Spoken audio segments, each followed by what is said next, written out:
Le musée des sciences de Laval accueille en moyenne 25 000 personnes par an. C'est un lieu culturel assez fréquenté par notamment les familles. Notre rôle est de vulgariser les sciences et les techniques auprès d'un large public, donc que ce soit les enfants ou les adultes.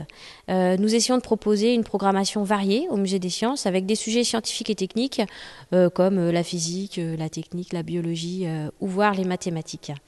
Actuellement, donc, nous avons une exposition sur la police scientifique en quête de frissons. Ça veut dire quoi? On peut poser des questions sur les indices? Oui. Par exemple, il y en a sur le bureau, il y en a ici, vous pouvez les prendre. Vous êtes pris le fait où? Alors effectivement, c'est un spectacle déambulatoire, c'est-à-dire qu'on invite les spectateurs à venir vivre un temps de formation sur la police technique et scientifique, et au final, les spectateurs se retrouvent embarqués dans une enquête, une véritable enquête policière. Et ça, c'est vraiment ça qui plaît, parce que les gens sont pris à partie, ils sont à la fois témoins donc de scènes jouées et à la fois acteurs, parce qu'ils doivent véritablement mener l'enquête, regarder des indices, résoudre une énigme, et donc ils sont invités à parler entre eux, communiquer des conclusions, et donc c'est ça qui plaît beaucoup aux spectateurs. Du personnel du musée. À vous d'en tirer les conclusions nécessaires.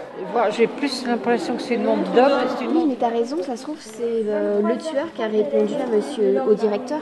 Alors, une adhésion parfaite au projet, au concept qui vraiment était quelque chose qui correspond à ce qu'on essaye de faire aussi au niveau de la compagnie, de toujours essayer d'emmener le théâtre un petit peu ailleurs, de faire que les gens se rencontrent et de ressortir grandi d'une expérience partagée. Ça nous a beaucoup plu.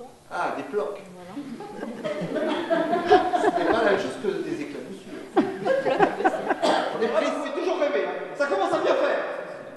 Ah non, mais là, je crois vraiment qu'il se vote pour moi.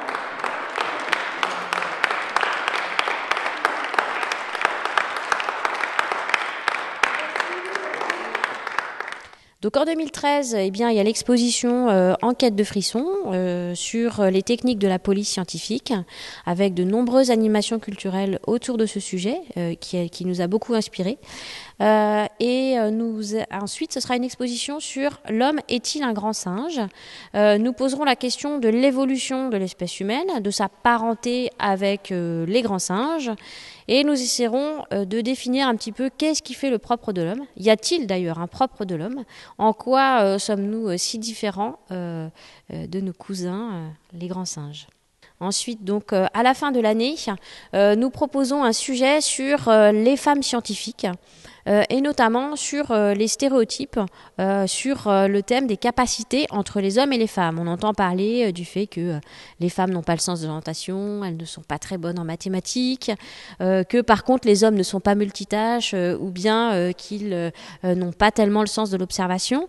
Nous allons essayer de montrer scientifiquement, de proposer aux visiteurs des tests pour un petit peu démêler le vrai du faux.